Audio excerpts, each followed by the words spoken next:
국영석유 회사가 자국 내 영토 내에서 이와 같은 탐사 프로젝트를 할 때는 100% 자기가 비용을 분담 안 합니다. 일반적으로 그 타국에 있는 외국 석유 회사들을 끌어들여서 예.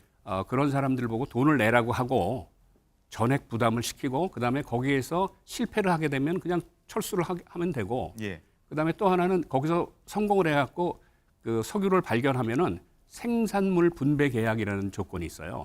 그래서 석유가 나오면은 거기에 대해서 거의 60%, 70%는 국영석유 회사가 갖고 나머지 20, 30%는 투자한 회사들이 갖는 그런 계약을 맺거든요. 최대 140억 배럴의 경제성은 2,200조 원에 달한다고 하죠. 자, 장밋빛 희망 한편으로는 매장량을 분석한 미국 업체에 대한 신뢰성 문제 제기와 함께 다른 호주 업체가 사업에서 철수한 배경을 두고서 또 의문이 되고 있는 상황인데요. 현재 정부와 이번 매장 분석을 담당한 미국의 액트지오 관계자가 기자회견을 열고서 여러 궁금증에 대해서 하나씩 설명하고 있는데요. 네, 유인창 경북대 지구시스템과학부 명예교수님 모시고 천천히 짚어보도록 하겠습니다. 교수님 안녕하십니까? 예, 안녕하세요. 예. 자, 기자회견 좀 계속 진행 중이고 보다가 지금 함께 들어오셨는데 자, 어떤 발언들 좀 중점적으로 보셨습니까? 지금 그 들어오면서 그 아브레오 박사의 그 모두 발언을 좀 들었습니다. 예. 근데 그 내용을 보면 아주 기술적인 내용들이 너무 많아요. 그래서 그 자기네들이 그동안 어떤 식으로 분석을 했고 새로운 사실들을 만들어냈다라는 얘기를 했고요. 예.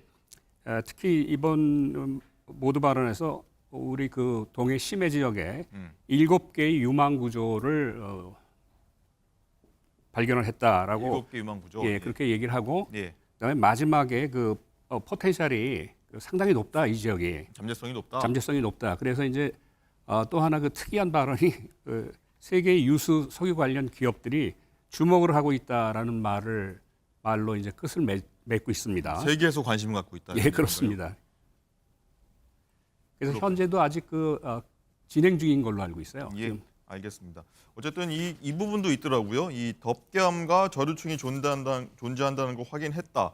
이렇게 얘기를 아브레오 박사가 얘기를 했고 예, 이게 그렇습니다. 석유가 뭐 실존하는데 중요한 역할을 한다고 하는데 자, 일반 국민들은 이 내용을 잘 모르시거든요. 좀 그렇죠. 쉽게 예, 설명한다면 어떻게 생각할 수 그러면 있을까요? 석유가 저장이 되려고 그러면 석유가 만들어져야 돼요. 예. 그래서 석유가 만들어지는 암석을 근원암이라고 얘기를 합니다. 그다음에 석유가 이제 이동을 해서 석유를 담을 수 있는 그런 암석이 있는데 그건 저류암이고요. 예.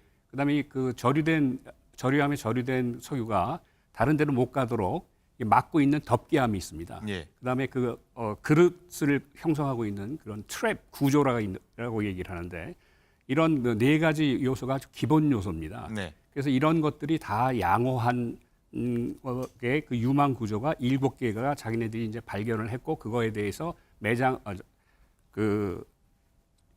양적인 거를 자원량을 평가해 보니까 한 140억 배럴 정도로 예상을 한다 이렇게 이제 주로 얘기를 하고 예. 또 하나 특이한 사항은 그 전에 지금 동해 심해저 지역에 세계공을 시출한 거에 대해서 얘기를 하고 있었습니다. 예. 그래서 세계공 중에서 하나는 그 구조가 형성이 안 돼 있어서 실패를 했고 두 번째는 공에서는 근원암이 없어서 어허. 안 됐고 세 번째 공에서는 덮개암 때문에 문제가 있었다 이런 얘기를 하는 거를 들었습니다. 그렇군요. 알겠습니다. 뭐 어쨌든 윤 대통령이 발표 이후에 뭐 기자들도 그렇고 많은 전문가들이 이번 탐사 시추를 좀 분석을 해왔는데 뭐 여러 가지 좀 의혹들이 나오지 않았었습니까? 뭐 궁금증이랄까요? 예. 뭐 좀 해소가 됐다고 보십니까? 글쎄 기술적인 부분에서는 그렇게 그동안 궁금증이 별로 없었지 않았을까요? 그런가요? 이 실무 라인에서 하는 거는 어떤 그 기술적인 데이터를 갖고 분석을 하는 거기 때문에 예. 이게 일반에게 공개가 할 수 있는 자료는 아니죠. 그런데 이번에 이제 와가지고 기자회견을 하면서 이런 좀 세심한 내용들이 이제 공개가 됐기 때문에 이게 지금 만들어진 게 아니고 그 전부터 있었던 그 자료들이라서 지금 얘기한 거라서 이게 의혹보다는 예. 국민들에게 이러한 사실을 알렸다 하는 정도로 이해를 하시면 될 것 같습니다. 예, 알겠습니다. 자, 그리고 액트지오사 고문이죠. 오늘 브리핑 나섰던 아브레오 박사에 대해서 뭐 많은 얘기가 나오고 있습니다. 뭐 전문성이 있다 없다 얘기부터 해갖고 많은 얘기 나오는데 교수님께서는 오늘 내용도 같이 보고 뭐 그 전부터 많이 좀 아셨을 걸로 보이는데 어떻게 보셨습니까? 지금 이분은 국적은 아마 브라질인 것 같아요. 브라질에서의 국영석유 회사에서 일을 시작했고, 그다음에 미국으로 건너가서 어떻게 엑산 모빌이라는 아주 거대 기업이죠, 석유 기업으로. 네. 거기에 이제 들어가서 일을 하면서 30년 동안을 경력을 쌓아왔던 사람이죠. 그래서 뭐 경력으로 보면은 상당히 수준급의 인물이라고 판단을 할 수가 있고요. 예. 그다음에 대개 이 정도로 근무를 하면 이제 인건비가 상당히 비싸요. 어허. 그러니까 이제 회사에서 이제 정리를 하죠. 그래서 이렇게 정리가 되면은 이제 나와서 자기네들이 이렇게 조그만 소규모 자문 회사를 만들어요. 예. 컨설팅 컴퍼니라는. 좀 흔한 케이스입니까? 굉장히 흔합니다. 굉장히 흔하고 예. 일반적이에요. 석유 기업에. 뭐 그 업체에 어떤 건물을 두고서도 뭐 가정이다 이런 거 있었는데 그건 좀 흔한 겁니까 어떤 겁니까? 그것도 뭐 굉장히 흔한 얘기죠. 그렇군요. 뭐 요새는 우리가 코로나 때 재택근무하듯이 예. 재택근무를 하는 거나 마찬가지예요. 그러니까 그게 큰 이상할 건 없습니다. 예. 어떻게든 좀 상황을 보게 되면은 이 호주 석유 개발 업체죠. 우드사이드라고 하는 이 업체가 우리 정부와 함께 해당 일대 자원 탐사를 하다가 철수한 사실이 뒤늦게 알려졌고 이 우드사이드 업체는 이 액트지오와 좀 반대의 결과를 내놓고 철수를 했다. 모양새가 이렇게 됐거든요. 이 부분에 대해서는 어떻게 좀 판단하십니까? 그건 모양새가 그럴 뿐이지 사실은 우드사이드 호주 회사죠. 예. 제가 이게 실명을 거론해서 죄송합니다만은 호주 회사가 23년도 1월 달에 아마 철수한 걸로 알고 있거든요. 예. 그런데 그거는 이제 회사 내 그쪽 호주 석유 회사 내에 그 전략적으로 이제 행동을 했을 거라고 판단을 했을 거라고 좀 보고 있어요. 예. 그래서 지금 그동안 우리 동해 심해저가 사실은 이게 위험이 굉장히 높은 고위험 자산으로 평가를 하고 있었어요. 고위험이라고 하는 건 어떤 위험도가 높은 거죠. 위험도가 높은 그런 지역이라서 예.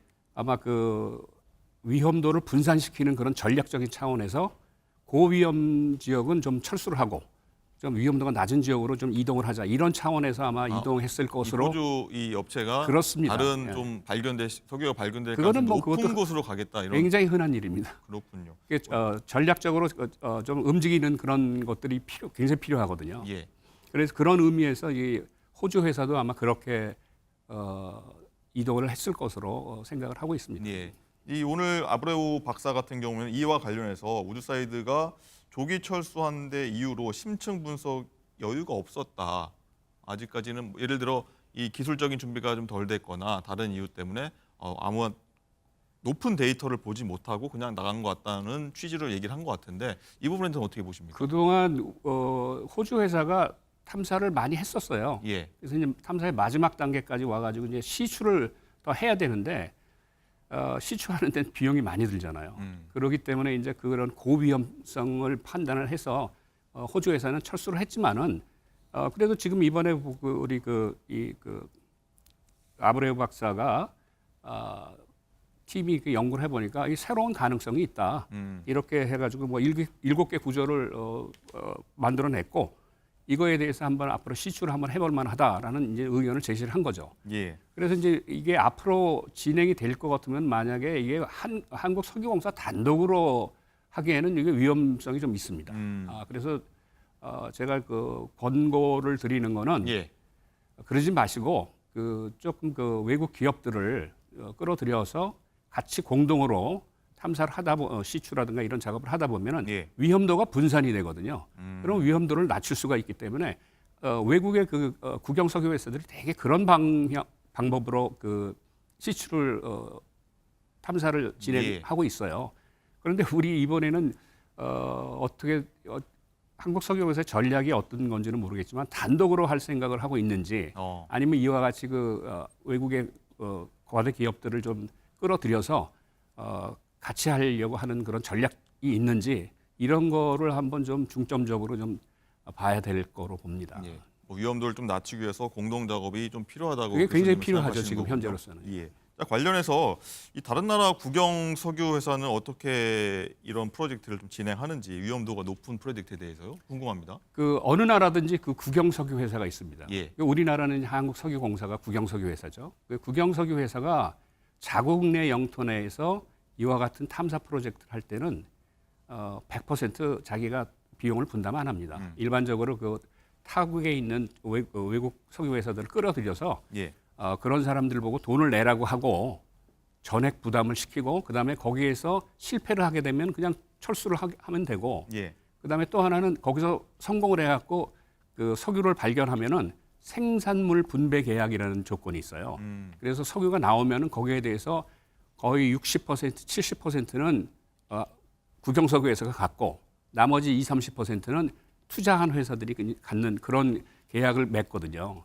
이게 되게 그런 식으로 하는데 이번에는 그런 전략이 있는지 아니면은 정말 우리 그 한국석유공사가 100% 비용을 부담해서 우리 국가가 그렇게 할 것인지 그거는 좀 한번 중점적으로 한번 논의를 해봐야 될 필요가 있는 큰 포인트라고 생각을 하고 있습니다. 네.